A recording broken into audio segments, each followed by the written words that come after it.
National Weather Service in Chicago has issued a severe thunderstorm warning for East Central Lake County in northwestern Indiana until 4:15 p.m.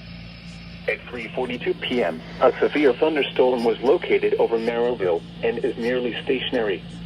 Hazard, 60 miles per hour wind gusts and quarter-size hail.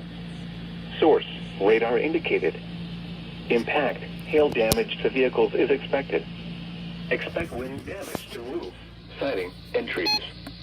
Locations impacted include Merrillville, Heroeville, Hobart, Crown Point, Lakes of the Four Seasons, and Winfield, including the following interstate: Indiana Interstate 65 between mile markers 248 and 256.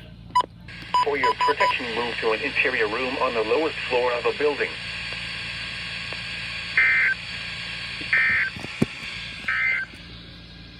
This is NOAA's Weather Radio, K West 039.